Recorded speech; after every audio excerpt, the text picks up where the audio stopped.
Tata Motors just hit a 52-week high of 634.8. Although the stock closed lower at 619, it's been one of the best performers of the last 6 months.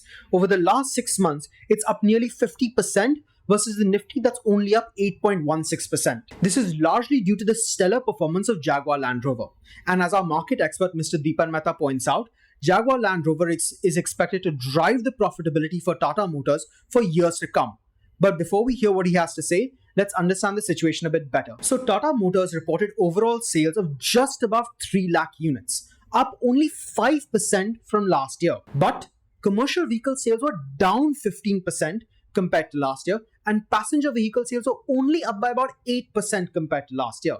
Jaguar Land Rover, on the other hand, reported sales of over 100,000 units, an increase of over 30% over the same time period last year. This is largely because sales in North America and China have performed really well, with both reporting increases of over 40%. Semiconductor concerns, so microchips, are also easier to buy and install into cars because supply chain concerns have eased, and that means Tata Motors can deliver more vehicles to its customers. New bookings have also stayed strong, with over 185,000 cars booked by customers to be delivered in the coming quarters. 76% of these new bookings are premium models like the Range Rover and the Defender. To understand the stock a bit better, let's hear what our expert Mr. Dipan Mehta has to say about the stock.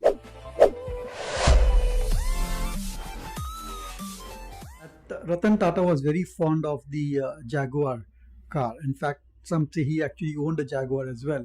And when Ford Motors put up Jaguar Land Rover for sale in 2008, the Tatas bid quite aggressively, and they thought they had got a prized asset.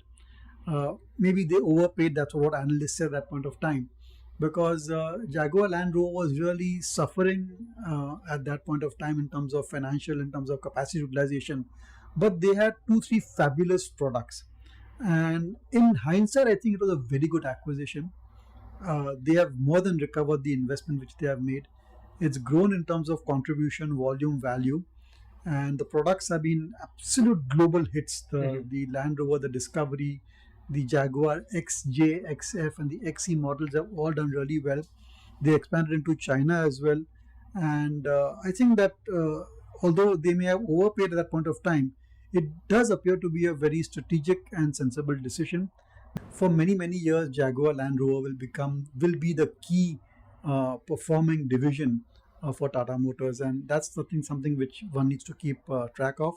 But let me do one most positive thing about Tata Motors is its subsidiary company Tata Technologies, and that's coming out with an IPO, and that's one IPO which I'm keenly looking forward to, and I think I will apply certainly, because if you look at the software industry, the brightest spot is the software companies which are giving products and services to the auto industry, especially the EV, shared mobility.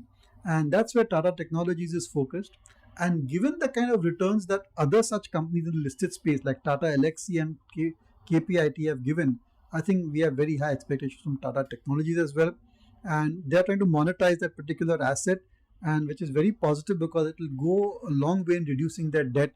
Yeah. Management has targeted zero debt by FY20. One very unique factor about Tata Motors is that it always disappoints the optimists and the pessimists, because it comes up with a quarterly number which is a disaster, and there are so many negatives in it, and people throw in the towel, and then the next quarter will be just phenomenal and eye-popping when it comes to global sales and the profits and the margins. And even those who have perhaps thrown in the towel, they sit up and look at the numbers. So that's the thing about Tata Motors, that it does pull a rabbit out of the bag from time to time.